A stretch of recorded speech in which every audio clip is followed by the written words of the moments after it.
Well, good morning, everybody.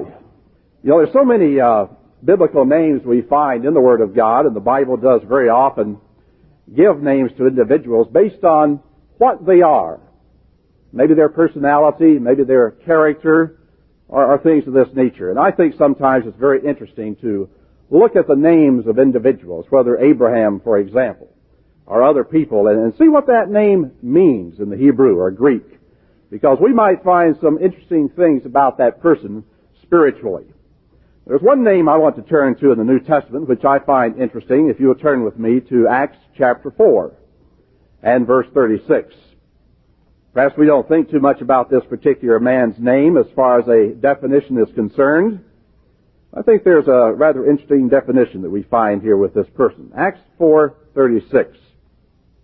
And Joseph, who by the apostles was surnamed Barnabas, and then we have a parenthetical expression here, which is being interpreted, the son of consolation, a Levite, and of the country of Cyprus. So the Bible takes a little bit of time here to actually define the meaning of this name, Barnabas. We aren't just told that his name was Barnabas and that's it, like John or Tom or Henry, what have you. But we're told that the Bible takes a few words to do this, that this man's name means son of consolation. Bar in the Aramaic, meaning son, and the nabas, N-A-B-A-S, meaning consolation. Or perhaps other synonyms could be used, such as exhortation or encouragement, words of that nature. I think that's rather interesting that Barnabas, one of the apostles, one who worked with Paul for a period of time, and then we don't hear too much about him, must have been known for this trait in his character and personality. We don't find here that his name is the son of a scowl. We don't find here the long-faced one. We don't find this discourager. We find rather that here is a man who originally was called Joseph. But I would assume that because his personality and character was such that over a period of time, they said, let's change this fellow's name. He's not named properly. He's got a smile on his face. He's always got a friendly word. He encourages us. He pats us on the back. I think he should be called the son of encouragement, or the son of consolation. So they actually changed the fellow's name. I think that's rather interesting and significant. We have people in the Church of God. I'm sure many of you can think of some of them, maybe even friends of yours. And we look upon these people as being people with maybe the bright smile, or maybe the one who has a friendly disposition, always has a kind word or a pat on the back for you. People who can encourage and uplift and say nice things to us that really make our day and make us feel like, well, I can go out and I can conquer, I can work on my problems. Life is not all that gloom and doom after all. I can work on these things. I think Barnabas must have been such an individual. I can think of people, for example, I hope you don't mind my mentioning names. They are here, most of them. But a person like Dean Wilson. Most of us know him. He's the fellow that always has a smile on his face. I don't know if he was born with it or what, but it's always there, and it's etched in concrete, I guess, by this time. The fellow doesn't have a pessimistic bone in his body. He's filled with optimism, rays of hope. Everybody I've known who has worked for him has thoroughly enjoyed and appreciated that. He looks through life with, as we say, rose-colored glasses. And I think anyone enjoys being around a person like that. And of course, Dean Wilson, I guess, is somewhat of a byword of that kind of personality. And that doesn't knock the individual one little bit. I think that's very fine. Dean Blackwell is another one somewhat that way. Those who have gone through his classes, particularly those in the pastoral administration classes or relative to the ministry and so on. I've looked at his reports relative to seniors who are graduating, and I've yet to see him say anything bad or negative about anybody. And you'd almost think that all of these seniors who are graduating are perfect. They're going to be the world's greatest minister, and they have fantastic abilities and talents and all of that. If you ever need a letter of recommendation, if Dean Blackwell knows you, get the guy to write one for you. He'll do a fantastic job. Because that's just, again, the way he is. I don't think he sees anything bad in individuals. Again, I don't knock that. I think that's a very, very fine and wonderful thing. We had Carlton Green speaking here yesterday, and I hope I don't embarrass him by talking about him. But there's one thing about Carlton Green. I don't think he embarrasses. At least I've never seen him blush. So I'll just say a few words about Carlton Green. You know, he's the kind of person that you can't be around our Carlton without being happy yourself. You can't be sad-faced around him as a person. His personality, his disposition is such that it rubs off on you. I enjoy being around him, and everybody I know feels the same way. And so there are people that we come in contact with, different personalities, and we react to their personality, either for good or for bad, but I'm trying to bring out more of the positive this morning rather than those who may adversely affect us. We react to them. They have an impact upon our life, our character, our personality, the things that we do. I think that's fine. I think that's the way it should be. Of course, the question is, how do others react to us?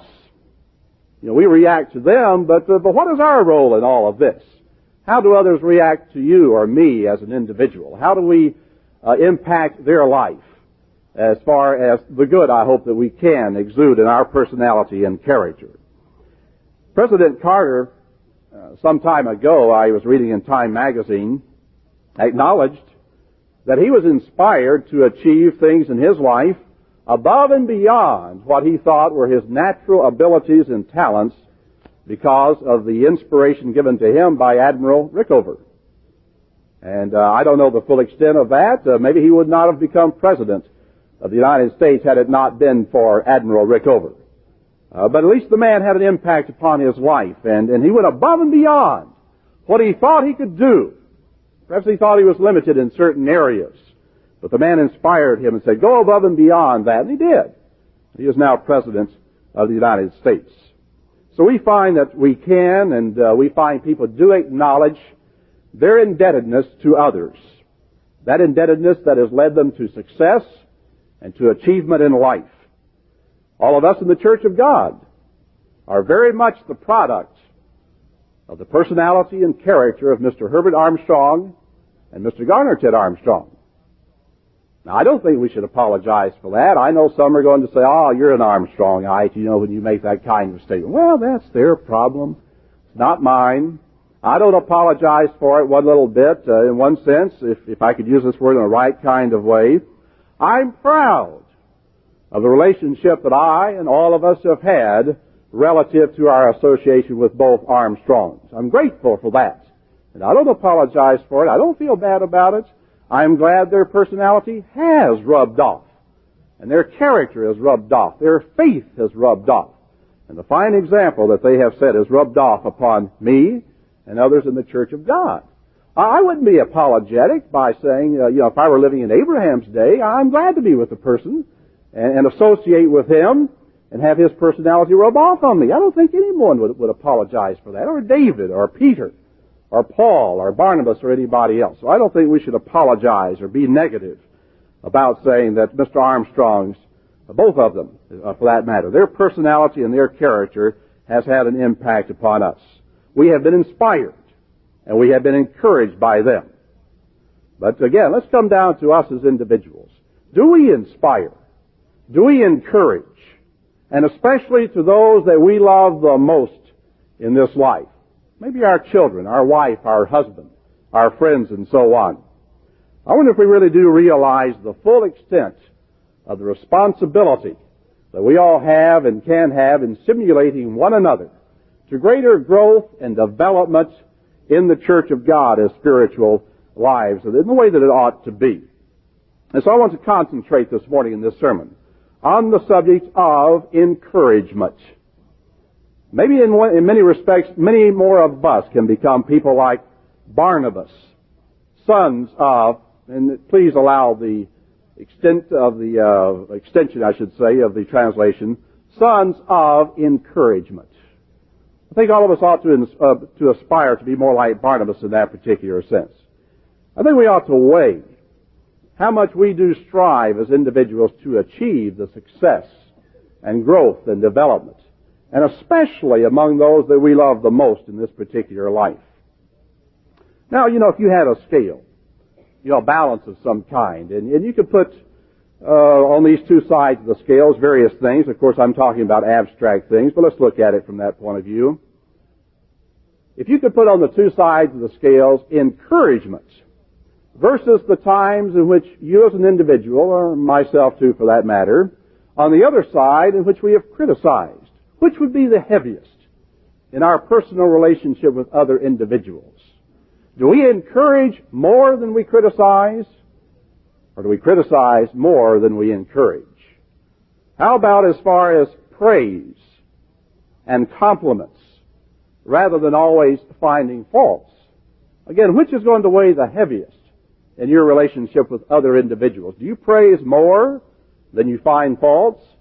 Or do we always seem to find more faults and we never seem to find too much good about individuals? Do we express appreciation and gratitude to other people as we ought? Or do we perhaps even just remain silent about the good things and fine things that other people are doing for us and take it for granted and never take the time to say, thank you, I appreciate that, I'm grateful for what you have done for us? I think we need to weigh these things. I think we need to look at our life and our impact upon other individuals and see how we're balancing between these two categories. In Proverbs chapter 15, if you'll turn back there with me, Proverbs the 15th chapter and verse 23. Proverbs chapter 15 and verse 23. We read here, a man has joy by the answer of his mouth, and a word spoken in due season, how good it is. And the latter part of that translation by Moffat reads, a word in season, what a help it is. How good it is. What a help it is. The individual who can come up to someone else and give him hope, give him faith, give him encouragement, put his arm either literally or figuratively around him and say, things aren't all that bad, things are going to work out, and let's trust, let's have faith, and let's have confidence, and brighten up the person's day. And that's what it says here, a word in season, at the appropriate time. And it means a time of need. What a help it is. It's no good in that sense encouraging someone, and maybe doesn't need to be encouraged, but the person who feels down and out and weak and despondent, that's the time that we need to encourage the individual, a time that's seasonable in that sense. I'm really convinced that a person will be much more inspired to success if he is praised for his accomplishments than if he is only criticized or condemned for his weaknesses. Now, I know that I'm leaving a lot of things unsaid this morning, and intentionally. I can't take the time to qualify everything. I can't take the time to talk about the other side of the coin. I know there are times to criticize. I know there are times to discipline, to correct, and to cry aloud, as it were. I know that. But I'm not emphasizing that today. I'm looking at the heads and not the tails, as it were, today. And that's all I'm going to concentrate on. So please forgive me if I don't qualify everything I say. I know there are times, in that sense, to point out mistakes. But I am also saying that we need to encourage more than we do. And we can inspire growth if we will praise more than we do, if we will encourage more than we do. There's a syndrome that I'm sure all of us are familiar with. I call it a syndrome, many of us do, relative to the ambassador clubs and the spokesman's clubs. And particularly, let's say an individual has spent a lot of time in preparing a speech. And maybe he's spent many, many hours in thinking about it, planning it, maybe even researching into it. Frankly, if he does nothing more than read the proverbial Reader's Digest article, at least he's done that. But, the fellow's put some effort into it. And maybe, especially in the spokesman's clubs, even just the effort perhaps of getting up there and speaking for 6 minutes is a monumental accomplishment. But at least the individual feels in his own heart and mind, and sincerely, that I put a lot of effort into this speech. I put my whole heart and being into it. I've done all I possibly can. And he gives his speech, and perhaps he feels that he's, done a fine job, and he sits down. Then, the man we call the evaluator, and sometimes you wonder how in the world he got that name. But the man who is called the evaluator gets up and says, well, now, I thank you very much for that speech. They always begin that way. But I have a few things I think you can work on. Now, your organization was not all that hot. Your logic was definitely lacking. Your grammar was poor. Your gestures were almost nil, and on it goes like that, you see. And, this is bad, and that is bad, and the other is bad, and so on. And maybe he winds up saying, but, apart from that, it was a pretty good speech. I've heard that so many times in ambassador clubs and spokesmen's clubs. Maybe some of you have heard it yourselves and been so discouraged after that when you thought at least you'd done your best. Oh, you know you're not the world's greatest speaker, but at least you felt you did as good as you could with what you got to do with. And here you're raked over the coals and in essence told that it really wasn't all that bad, but you kind of feel it was. And maybe, I don't know, maybe sometimes that's why some of our spokesmen's clubs and ambassador clubs don't have the success they ought to, is because we don't encourage as much as we ought to. We don't say those things that are going to uplift and help the individual. We don't take the time to look for the good in what he has said or his technique or whatever else it may be. Some of these things obviously are relative. As I say, the individual who has just gotten up there for 6 minutes without his knees knocking too much and finished the speech and given something in that way is praiseworthy and should be acknowledged from that point of view. Well, again, we all know that. Many of us have suffered through that. Many of us have gone through that kind of experience. It's not often that pleasant. But the question is, again, for us as individuals, when we get up, do we evaluate or do we criticize? What is our approach? Do we encourage the individual? Do we try to inspire him to do a better job next time by pointing out his strengths, the way he can build and capitalize on that? What I'm talking about takes effort. It's easy to look at any speaker and find dozens of faults with him. Anybody can do that. It takes no effort whatsoever. But to look for ways to encourage, to find his strong points, to develop that and show him how to improve and to inspire him to be even a better speaker next time, that takes effort. That takes work. It's not easy. But that's what we have to learn to do. And I feel that very often to take the easy way out, and again, maybe I'm being overboard. I don't mean to say that we all do that or that we always do that, but all too often it does happen. So we as individuals need to learn to give friendly and helpful words to show the good, the value of what the individual is doing. Something we learn from him to encourage him for next time. In Isaiah chapter 50, Isaiah the 50th chapter and verse 4, we read this, Isaiah chapter 50 and verse 4. The eternal God has given me the tongue of the learned, that I should know how to speak a word in season to him that is weary. Maybe we don't know how. It talks here about knowing how to do it. Maybe we don't have it by nature. Maybe we as individuals by nature are more the type who find fault and criticize and look on the pessimistic side of things. Maybe we are that way. Well, Isaiah says, God gives me. God has given me the ability, the knowledge to know how to do it. So if we don't know how to do it, let's not just take it for granted. Well, I'm that way. I can't change. I can't improve.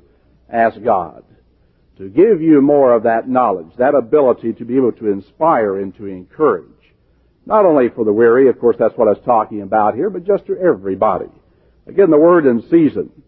To go up to the individual who is in need, who does have problems, and to feel and to know I can uplift that person. I can brighten his day. I can become more the son of encouragement as Barnabas was. Pray for that. Ask God to give you that as a tool in your life, and especially with your loved ones. We have so many ways, even here at the festival, but especially in our daily lives in which we can encourage individuals. I just think of one illustration. As festival director here for the first time, I've been looking at the figures of attendance that we have had, and I don't know all the factors here, and I certainly don't intend to make sweeping condemnations or anything of that nature, and especially not to you, because you're here, so why should I be angry at you and mad at you for being here? I'm not even mad at those who aren't here for that matter, but it seems to me that the attendance variations are much more dramatic here than other festival sites I've been to. Now, yesterday morning, when Mr. Ted Armstrong was here, we had about 3,500 people in attendance. And some of those were co-workers who were invited in, the public, and I think that was excellent that we had that kind of attendance. And, as far as that is concerned, the excellent sermon he gave, I don't want to knock that or play that down in any way whatsoever. I'm very, very happy and encouraged over the sermon he gave and the attendance we had at that time. But what I did find myself, and again, I don't know all the circumstances, a little bit strange, was that by the afternoon, we only had about 2,500 in attendance. 1,000 fewer than in the morning. And I would say from the estimation of our attendance so far today, we have about 1,500 in attendance. And I don't know why, frankly. And so I kind of wonder. Again, maybe there's some very right and valid reasons why our attendance has dropped off 2,000 since yesterday morning. I don't know.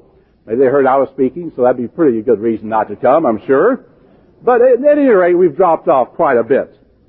Now, what I wonder is, can we not encourage maybe some that are not here to be here? I would dare say that many of us, maybe most of us, know someone who's not here today. I don't know where they are. Again, maybe their reasons are valid, but maybe they're at Magic Mountain today. Or maybe they're down at the beach. It's cloudy and dismal here. Maybe the sun's shining down there. I don't know. Maybe they've gone to the mountains or the desert or whatever it may be. Do we know individuals that we could encourage in a right kind of way? Now, you see, we can have two approaches. We can condemn people, either openly or in our mind. They should be here, that kind of approach. And I'm here, and I'm nice, and I'm righteous, and all that.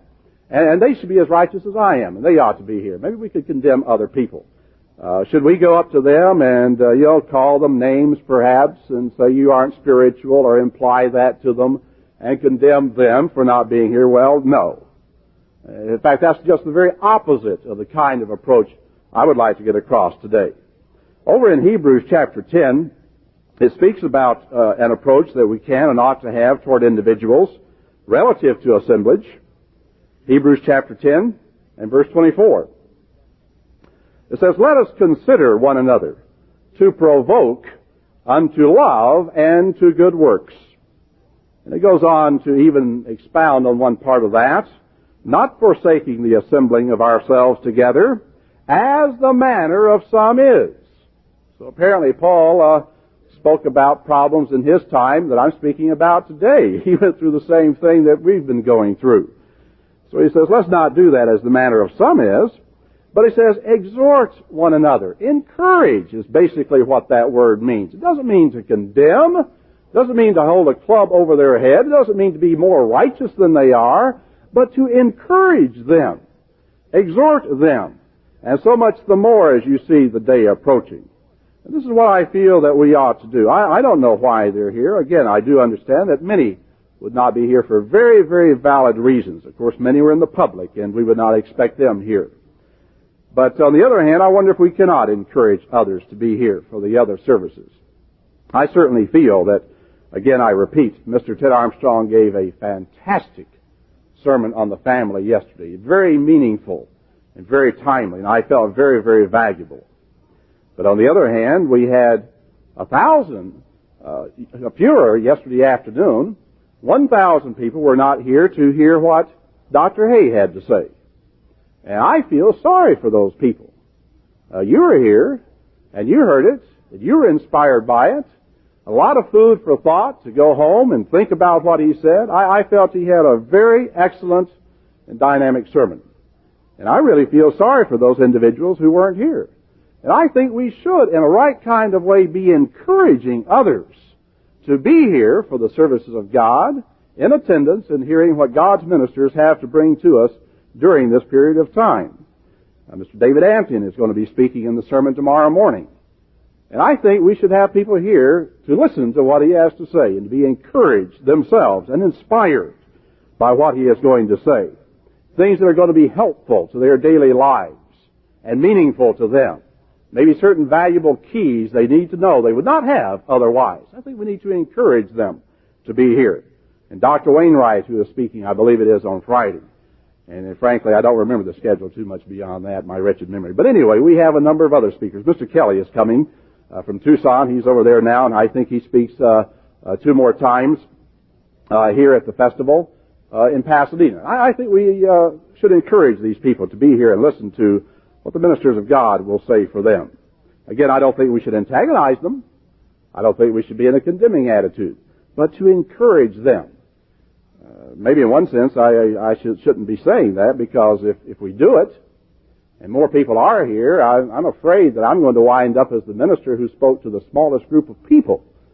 And that's not going to look too good on my record. But anyway, maybe you could wait till after Mr. Ampton speaks. Maybe you'll have a lower attendance or something. Well, I'm joking. Please, I'm joking, Mr. Ampton. No, please encourage them, those you may know, and we hope that we can have more in attendance. I've just found it rather strange because the attendance has fluctuated and varied so much here, more than other sites I've been to. But again, it's a different site, I know that. Let's go on here. 2 Corinthians chapter 1 speaks here about, in 2 Corinthians 1, about many things Paul and the ministry were going through, their problems and difficulties, their persecutions, the beatings, and many of those physical adversities they were enduring for the sake of the work at that time. It says here something we can learn from this, and an approach we can have toward others as we go through these experiences in life. 2 Corinthians 1, verse 3. Blessed be God, even the Father of our Lord Jesus Christ, the Father of mercies, and the God of all comfort. Now here we find something about the mind and nature and approach of God. We don't find here that He is called the Father of criticism. We don't find here that He is called the Father of gloom. We don't find here the Father of discouragement. Rather, He is called the Father of mercies and the God of all comfort. This does not say that God doesn't correct us in times of need. This does not say that God does not rebuke us when He needs to. We know and understand that. And I think most of us apply that fairly automatically. But here's a part that we don't apply as much as we ought to. And a part of the mind of God we need to look to. That God is the God, or the Father of mercies, and the God of all comfort, who comforts us in all of our tribulation. And very often He does not take that tribulation from us, but He puts His arm around us as we suffer. He gives us that help and that encouragement, that inspiration we need. Deliverance, eventually certainly is going to come. But in the meantime, God is a God who comforts us. He doesn't leave us by ourselves. He doesn't leave us without encouragement. He doesn't leave us without inspiration. He helps us in these things. That we, and here's the important thing I want to apply to us as well, that we may be able to comfort them which are in any trouble. That's the approach we ought to have. To know not only those who are in need in that regard, but to know how to do it. How to comfort them. How to encourage them. How to uplift them. Many people we know as individuals are very, very gifted in that regard. But all of us can do it. We need to learn how to do it, but all of us can and ought to do that.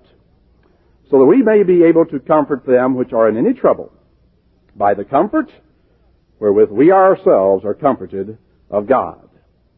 So again, that's the kind of approach that we need to have.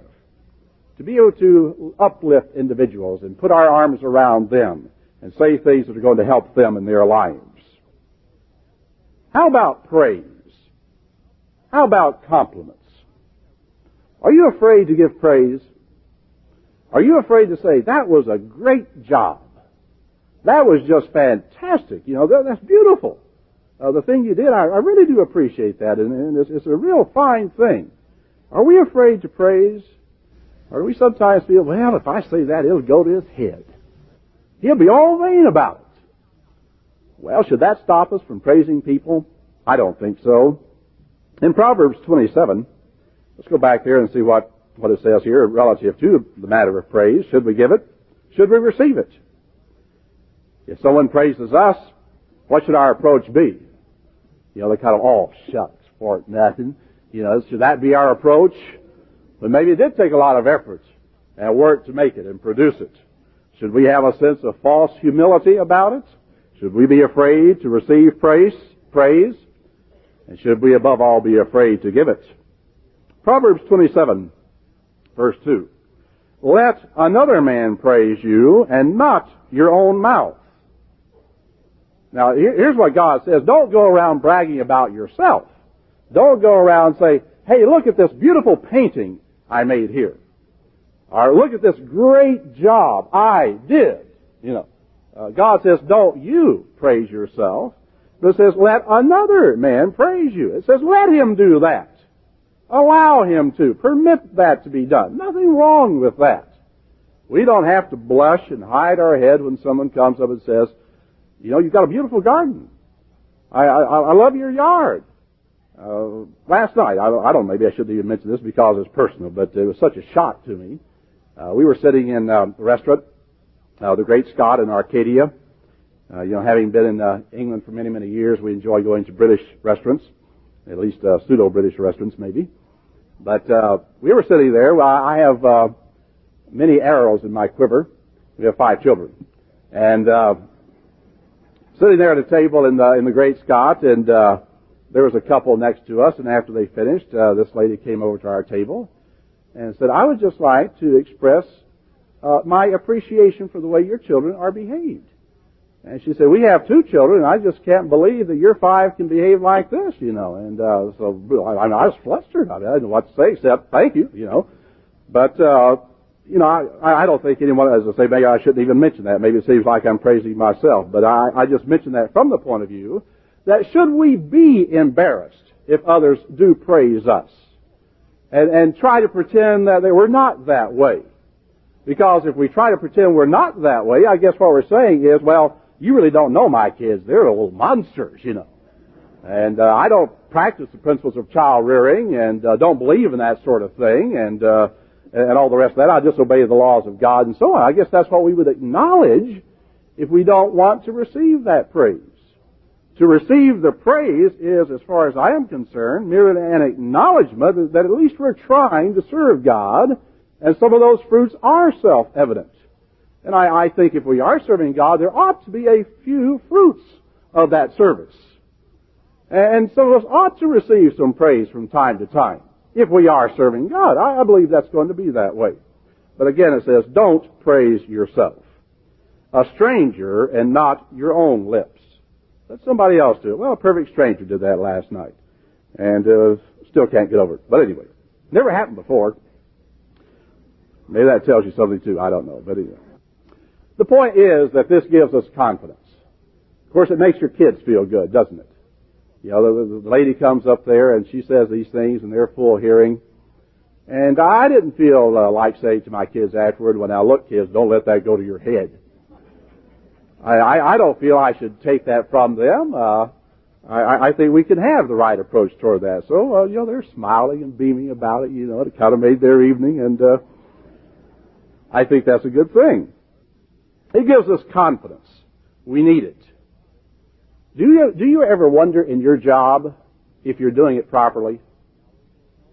Does your boss, does your foreman ever tell you, say, Joe, that's a great job you're doing. I really appreciate that. And, among my workers here, you're certainly one of my best. You rate very, very high with me. What sort of reaction would you have to a boss like that? I think you'd stand up a little bit taller and your chest out a little bit more, and I think you'd do a better job even yet. And I think you'd get an awful lot more work out of you. I think we as individuals do need that encouragement.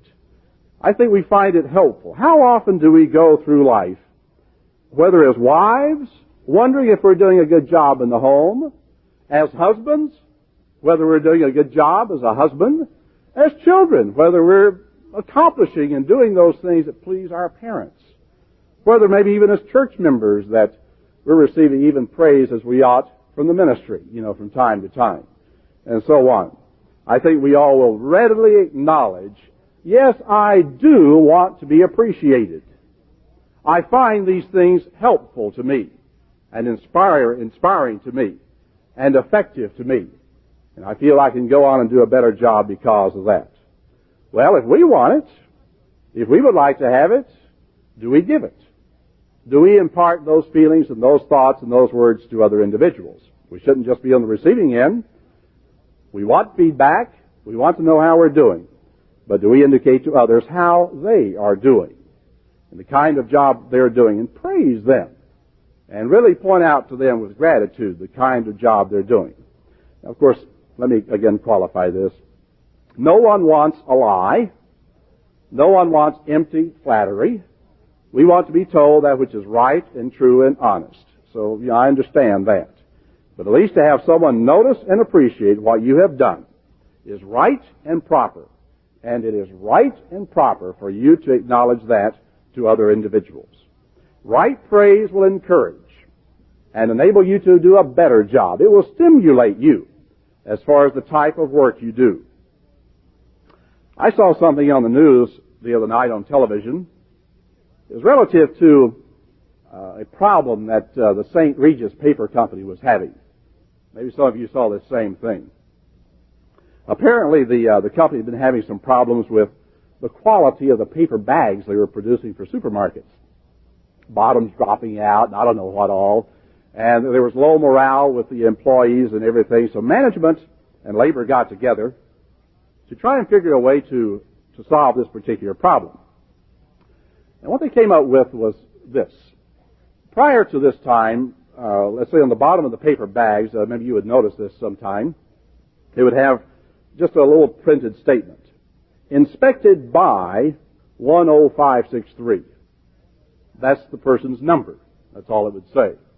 But they found that if they would personalize that this would inspire the workers to do a better job. So what they did was to change the logo at the bottom, inspected by Jane Doe. And this made a complete turnaround in this paper company. Morale became high. The quality of the product improved tremendously. Kids would go home and to their school and say, "Hey, did you see my mom's paper bag? That's her name down there. She's the one that did that one, you see." And they'd come back and say, "Mom, I told all the kids about your paper bag." Of course, that would uplift her, and she'd go back to work and do an even better job because she was no longer 10563. She was Jane Doe or Mary Smith or whatever else her name was. And it was tremendously stimulating to her and to the individuals working there and financially to the company. Everybody benefited just by that kind of stimulus. Well, again, we can make these things so abstract, I guess. We can not take the time to acknowledge the accomplishments of the individual to the extent that they become impersonalized and they lose interest in what they're doing. I wonder how much we may do that even among ourselves. I was speaking with Roman Borek the other day before the festival regarding the auditorium, the care of it, and so on. And he told me something, and maybe I'm giving away one of his trade secrets. I apologize if I do, but he'll find another one if so. And he was saying, what we do around here, the auditorium, relative to children? Now, of course, normally you think, well, if he finds children misbehaving, one of the ushers grabs the kid, picks him up by the collar, and, sticks his finger in his face and says, "Don't do that again," that sort of thing. Well, no, that's not what he said at all. He said, we instruct our ushers that if they find children in the auditorium behaving properly, that our ushers go up to them and they kneel down and they shake their hands and they say, "Thank you for not running in the auditorium. Thank you for taking care of the chairs. Thank you for the respect and so on you're giving to this building and the facilities." And those kids, I guess once they get over the initial shock, are radiating and they're smiling and they're happy. And so what's going to be the end result? Those kids aren't going to run in this place. They're not going to mar up the place. They're going to take care of it. because they've been encouraged and stimulated by that kind of reaction. Again, we can criticize, look to those things that are being done wrong, maybe by the few. And we've had announcements made in the auditorium relative to the disposable diapers and not standing on the onyx and that kind of thing. I would certainly hope that none of us would have the impression that all of the members are doing this kind of thing. By no means is that the case. Now we do have ushers around to ensure that those things are not being abused. We're not stupid and gullible, you see, but we try to be as unobtrusive as possible. And so we don't certainly have the attitude that every woman who goes into the bathrooms with her nappy bag over her shoulder is some kind of phantom diaper disposal down the toilet, or something like that. You see, we don't have that attitude at all. And basically, as I've said even earlier, the vast majority, 90, 95, 99% of all of you are treating these facilities in a right and proper kind of way, and we appreciate that. And sometimes when we make these announcements that the things are not always as they ought to be, really we're talking about the 1% or 2 or 5 perhaps or something like that, and not the vast majority. And so I think we should not only, in that sense, this is what I'm trying to do this morning, not only point out, hey, there was something done wrong here and something done wrong there and you shouldn't be doing that. But I feel that from time to time we ought to take the time to say, you're doing a great job. We appreciate it. And because I think that's going to inspire you, and I think we're going to have our facilities even better taken care of. And that's what we want, after all. We want the facilities well cared for. We want the trash picked up. We don't want things lying around. So if we could encourage one another to do that, rather than gripe and fuss and criticize and find fault and call people names, I think we can get a far better response and have a smile on our face and go away in the right kind of approach and attitude. I saw a little girl yesterday afternoon over in the student center, just behind the information booth area. Cute little girl, frilly dress, blonde curls, probably about 3 years of age. And here she was on a sofa there, bouncing up and down like she was on a trampoline. Now, I could have said, hey, kid, what are you doing over there? Really raised my voice and stuck my finger to her face, and of course she would have hopped down, but she would have gone off screaming bloody murder to her mama, and no telling what would have happened to me. So I could have had that kind of approach. And maybe that would be the normal first reaction. I'm going to get that kid's attention. That kid's not going to get away with that kind of abuse of God's property and so on. All kinds of thoughts come to your mind. And I'm really going to let her have what for. Well, I didn't do it that way. So we find if we can have a right approach and give people the benefit they're going to approach things and do things in a proper way, they by and large we're going to find they will. Because I think basically people in God's church certainly do have God's Spirit and want to take care of things, and we forget from time to time, we become unconcerned and casual, and that's when we make our mistakes. So if we can have this other approach, I think we're going to have far greater success. Proverbs 27 and verse 21, just over from the last reference. Proverbs 27, verse 21. As the fining pot for silver and the furnace is for gold, so is a man to his praise. In other words, just as a refinery and the fire, as it were, the smelting pot, brings out the beauty and the radiance and the quality of gold and silver, so in the same way, the best of a man is brought out by praising him. That's what it says. It doesn't say the best is brought out if you grab him by the cuffs of his coat lapel, that says, straighten up and fly right. Now, maybe there are times in which we have to do that sort of thing. It says the best of a man is going to be brought out by encouraging him. If you want to discourage a person, if that's what you'd like to do, then here's what to do. Don't ever praise him. Don't ever say anything that is going to compliment his accomplishments, if you want him to be discouraged. If you like a person to be well aware of his inadequacies, if you would like for him to feel inferior, be sure you only point out his mistakes and never the good that he has done. Well, who wants to do those things? Who wants to do those things? I think it's self-evident. If you want a person to feel that he is incompetent, then make him feel he can never do anything right. We don't want to do those things. So I think we need to learn to think about the opposite approach. What I am merely saying here, again, to qualify this to a certain extent, yes, there are times to correct and point out mistakes and things of that nature. But all I am saying here is, let us at least give equal time to encouragement. That's all I'm saying. Now, maybe we feel that, on the scales, as I mentioned earlier, that we ought to give an ounce of correction. I think we ought to give at least an ounce of encouragement then. Maybe 2 ounces. Maybe we ought to give more encouragement than praise. What should the balance be? I'm not trying to define that. But I am just saying, well, let's be sure that we're balancing the two, whatever it may be, that we're giving some of the one as well as of the other. Now, sometimes we feel an obligation to correct. I think this sort of goes through our mind, that we see something our children are doing wrong, and we say, I must correct that. I just cannot tolerate that kind of thing.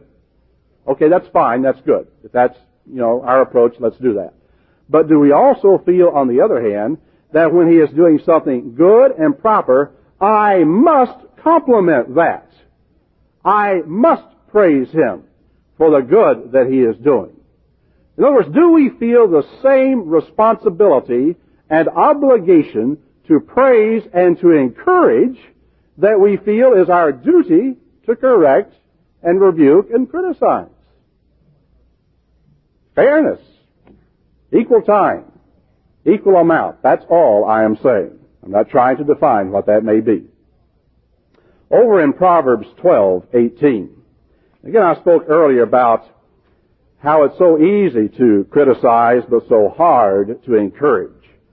This is basically what we find here in Proverbs 12:18. There is that speaks like the piercings of a sword, but the tongue of the wise is health. And this is what we do find, that the person who is always critical, always hostile, always angry, and I'm using this word always, perhaps that's an exaggeration, but nevertheless, you know what I mean.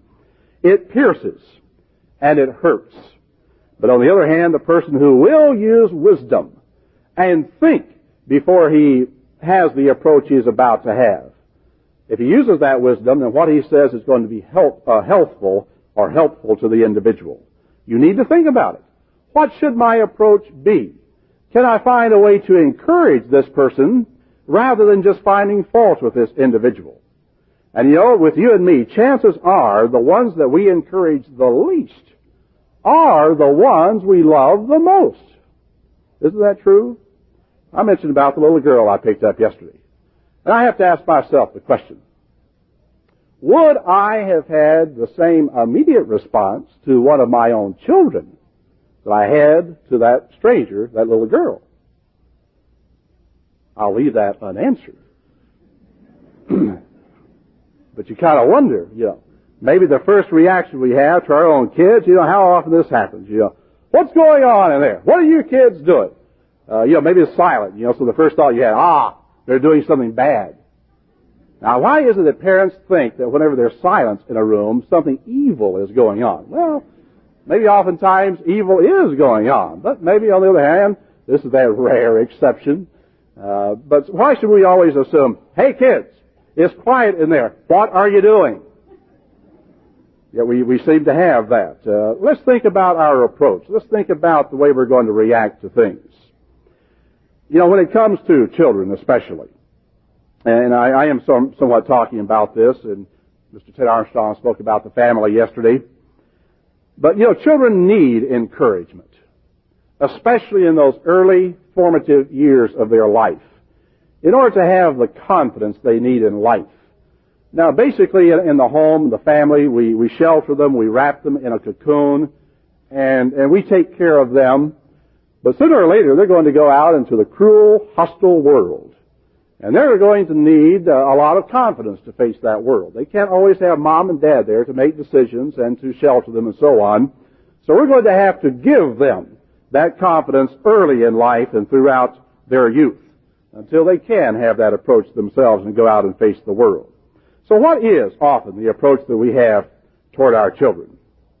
Let's just take one or two illustrations. Have you ever looked at a 4-year-old's coloring book? It's kind of interesting, isn't it? You know, here are the lines that are there, and you look at the way the crayons have gone. Now, a 4-year-old, on rare occasions, will get the color in the line. On most occasions, the purple, the red, the green, or here, there, and yonder, it almost looks like an abstract painting of some kind. It certainly doesn't, it's not the type of work that you would do. The color selection, the way they fit the lines, the firmness, and so on and so on, maybe it's kind of hard to find anything praiseworthy about it. But on the other hand, it's relative, is it not? That 4-year-old child is not you. Now, I dare say all of us ought to be able to color quite well. But how about that 4-year-old child who is just learning and doesn't have the dexterity and all the rest of that? Can we find ways to compliment that little child? Or do we get up and say, what is wrong with you? Can't you get anything straight? Look at these lines. You're supposed to have a crayon inside the line, not go here, there, and yonder. That's the lousiest picture I've ever seen in my life. Is that the approach we ought to have? Or rather say, my, that's great. That's not great in an absolute sense, by any means. But relative to that child's ability and talent at that time, it certainly is. And to encourage the child and say, my, look at that. And some of your colors, maybe only some, at least some, are just what they ought to be, and try and find things that are great and help the child and work with the child as time goes on. But how many times do we give them bad comments? And maybe even to the point they feel like quitting and giving up. They don't want to do it anymore because, after all they ever hear are negative things. Have you ever heard children say, maybe even yourselves at times, my parents never seemed satisfied with anything I ever did? Now, I'm using certain words there. My parents never, seems an exaggeration, but at least it gets the attitude, seemed satisfied with anything I ever did. I felt I could never please them. So many children have felt that way relative to their parents. Maybe some of you have from time to time. And I think that is a very, very tragic indictment against the approach that some parents have had. In Colossians 3:21, we find a warning here in Colossians 3:21 from the Apostle Paul relative to us fathers, because it does apply more to the fathers than anybody else. Colossians 3:21. It says, fathers, provoke not your children to anger, lest they be discouraged. Mothers don't do this as much as fathers do. And that's a fact. So you fathers, listen for a little bit, because I'm talking to you. I'm not talking to the women. You can shut off right now if you want to. No, don't. But fathers, this is our problem. It talks about wives and mothers in other places. But right here, we're talking about the problems we fathers have. We fathers, especially with our sons, want them to succeed. We want them to be great. We want them to have accomplishments in life. And in that kind of desire, which is basically, at least the motive is right and proper, we go to an extreme. And we expect too much, perhaps, too soon. Or maybe even certain abilities that we may possess that particular son or daughter may not possess at that time. And so we get discouraged. We feel they're not doing as they ought to. We lose our temper maybe. We become angry with them. We criticize them. And they're discouraged. They don't want to do it any longer because our approach has been wrong. Again, maybe the motive has been right, but the approach has been wrong. Again, I'll make a confessional and talk about one of my sins. And maybe some of you are like this. Maybe none of you are. I don't know. Maybe I'm the only one like this at all, but I'll say this. I always enjoyed in my youth working with model airplanes and model boats and so forth, and anything with my hands. I guess most boys have enjoyed that. So my sons come along, and they're young, and obviously I want them to do the same thing. So, here's my 5 or 6-year-old son, and so I go down to the store, and I buy a model airplane to bring home. Of course, now things are made of plastic. In my day, they were balsa wood and so on, but the principle is still the same. So You know, you have excitement in your mind as you bring this model airplane home, this little P-51 or something like that. And because you visualize, you know, he's going to sit down there and he's going to make a beautiful plane. It's going to look just great. He'll paint it, and you can almost see it in your mind's eye. He'll hang it from his room on this string and so on. Well, I suppose all of us fathers have done that sort of thing. At least I did, but maybe you're not like me. But anyway. So you bring the model home, you set it down before the kid with the glue and all that. You've got a big smile on your face and earnest expectation of this great masterpiece that's going to come out. And you look, and after a while your smile gets straight. And pretty soon a frown comes on there. Here's a wing that goes in upside down and catty-cornered. And the landing gear is, you know, twisted around. It'd never even take off if it had to. And here's this Picasso abstract monstrosity that the kid is developing there. So I'll just say this, reach over there and say, give me that thing. Let me show you how to do this. The kid gets discouraged, you see. So I'm impatient in that regard, and I confess that. But again, maybe none of you fathers ever went through that kind of experience, but I have on many occasions. So what I had to finally do is to buy models, give to my kids, and walk out of the room. And eventually they come out with a great big smile on their face, and here's this hideous-looking thing, see? And so what do you say? Well, you compliment them, because they've had fun. They've had enjoyment. They've had pleasure. One wing is straight, and what's wrong with that? So we find things that are good and wonderful. And some of the paint is on properly, and then at least it'll hang from the ceiling. But none has crashed yet. But the point being, too, that as time has gone on, as my children have grown, they now can make good models. This is the thing, you see. They don't make these weird-looking things any longer. They make nice ones, and the wings are on properly, and they're not blobs of glue all over the place and paint strewn all over. You know, what is it, Braniff that has this one airplane that's painted all these weird colors and so on. Some of my kids' models looked almost the same way. It could have made a fortune, I guess. Anyway. So they've improved. But the thing is, you see, if you can learn to encourage your children and to praise them and find ways to look at the good that they're doing, obviously as time goes on, they will improve. The point being, they learn to model not by watching you do it perfectly. They learn to model by doing it themselves. Girls learn to cook maybe by scorching the water. I don't know.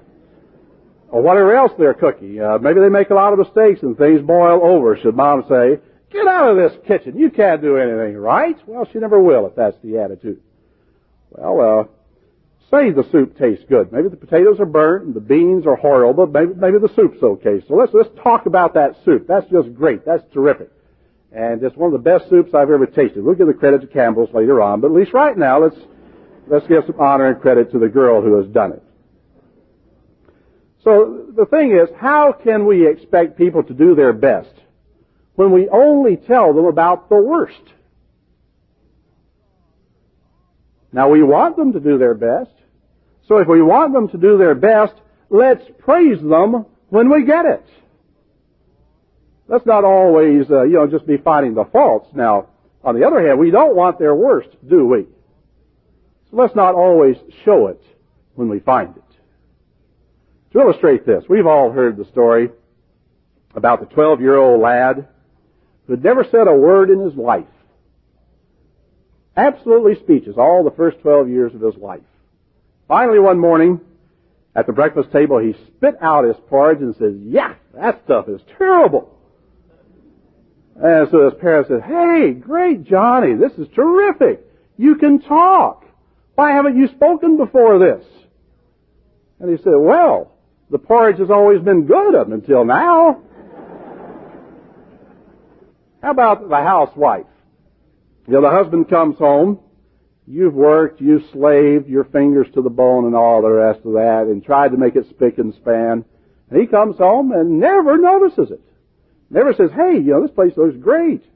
And it's clean and neat and tidy and we appreciate it and it's a fantastic job." I mean, you housewives know how many times you hear praise relative to that, if you ever do. You go out and you have your hair done. And you're just sure that hubby is going to come home and just call you a raving beauty and just fall over, in a dead faint with this Aphrodite that's there and so on, because you've tried your best. But you come home and you say, "Hey, like my hair do?" It's okay. You ever hear anything like that, you housewives? But you let your house be untidy a little bit. Some things aren't as they ought to be. And he walks in the door, and the first thing he says, "What's going on in here? This place is a pigsty. What you been doing all day?"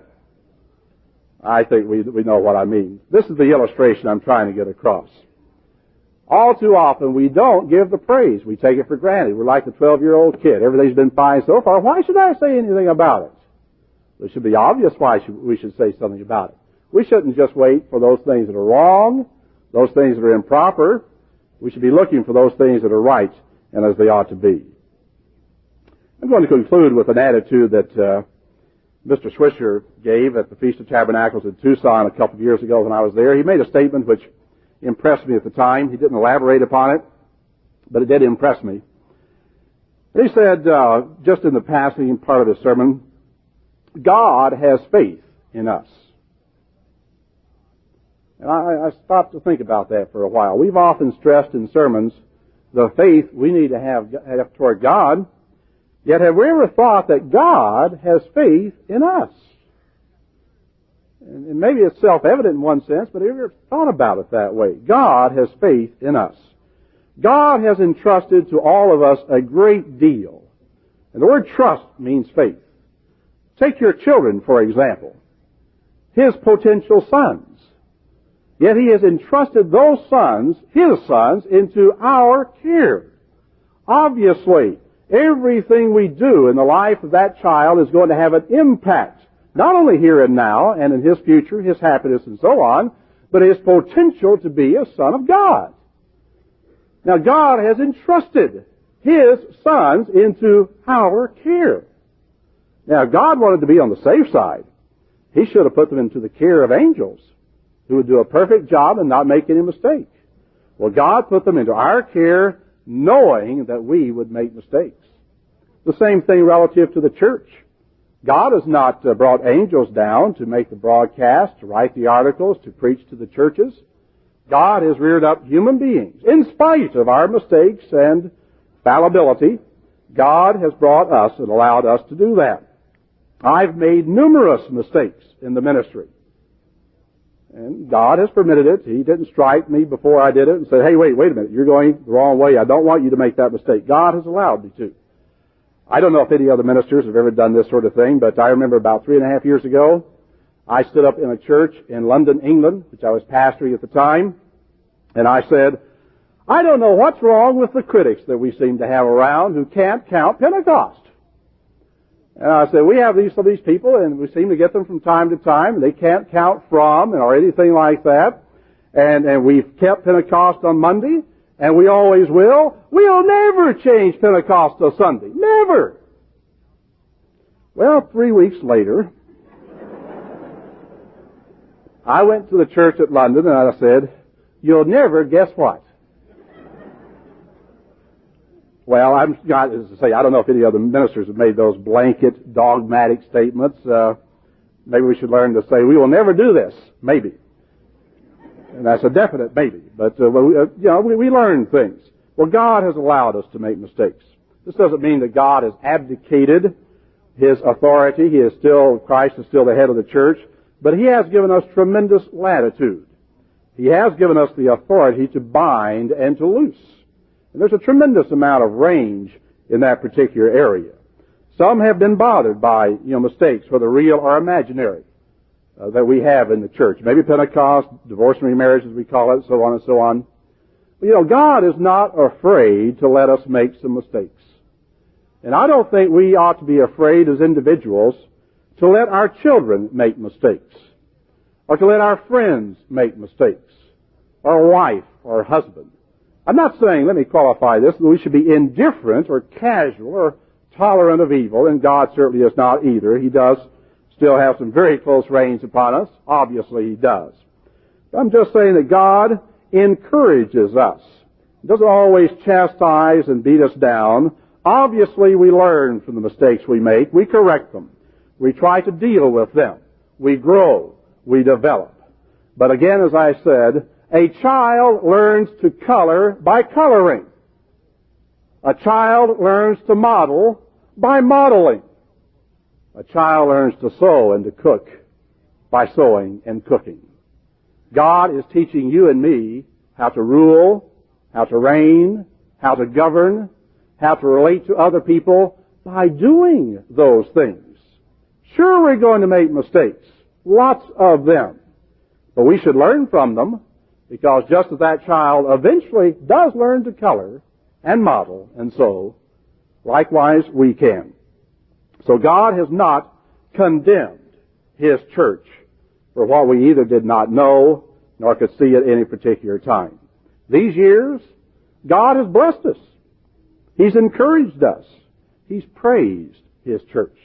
Continues to do so and will continue to do so. Of course, He has corrected us from time to time. But on the other hand, He has also praised us. I'd like to turn just finally to one scripture, because it indicates the attitude of the Apostle Paul, and I think an attitude that we can have too, in looking to other individuals and what we expect from them. In the book of Philemon, and Paul is requesting and asking something from this individual. He wants him to do something which could have been very difficult, even financially a bit of a problem, to release a slave who had run away. Paul, I'm sure, could have used his authority as an apostle of God, but he didn't do that. On the other hand, he was not of the attitude, well, I don't know what Philemon's going to do. I'm not so sure he will obey me. Notice the Apostle Paul's approach. And I would like to see more of us have this approach toward our children, to our family, and one toward another. In Philemon, verse 4, I thank my God, making mention of you always in my prayers, hearing of your love and faith, which you have toward the Lord Jesus, and toward all saints. So notice that he doesn't have the approach, well, I don't know about your logic, I don't know about your organization, I don't know about your hostility, this and that and the other. He only has praise. He only has compliments, not flattery, not lies. These are true statements. But he says, I know you have your love. I hear about it, your faith, which you have toward Christ and the saints. That the communication of your faith may become effectual by the acknowledging of every good thing which is in you in Christ Jesus. It was there because of the Spirit of God, but it still was in Him. I think again that we should assume, basically, in that sense, not to be gullible, not to be deceived, not to understand human nature, but on the other hand to assume that the people who have the Spirit of God are going to do the things that God's servants want them to, that God wants them to, if approached in the right way. And so Paul finally concludes relative to that instruction, verse 21. I'm not taking the time for the whole context, but just to show his approach to the individual, the way he wrote to him, the words he said, and the selection of those words. Verse 21, having confidence in your obedience, I wrote unto you, knowing that you will also do more than I say. Now, Paul meant that, but I guess you could say he used a bit of psychology, too, on him. And I'm sure that Philemon, when he received the letter, subconsciously, maybe consciously, would go about and say, I want to please Paul. He has honored me. He has treated me not as an inferior, but as an equal. He has respected me. He has praised me. I want to do these things, not because I have to, but because I want to, and I want to go above and beyond his expectations. And I believe we can do that with our children. I believe we can do that one with another. I believe that we can receive that kind of response from individuals. So to encourage as we ought to as individuals is not easy. It is a very, very real challenge. But I am convinced that the attitude or the approach of encouragement has been a very neglected tool in our individual lives. But I do believe that this tool, if used more and more by us, will lead to long-lasting growth and spiritual development, and especially among those that we love the most. And when you stop and think about it, isn't that what we're after? So let's use that tool. Let's encourage. Additional programs and literature available at hwalibrary.com.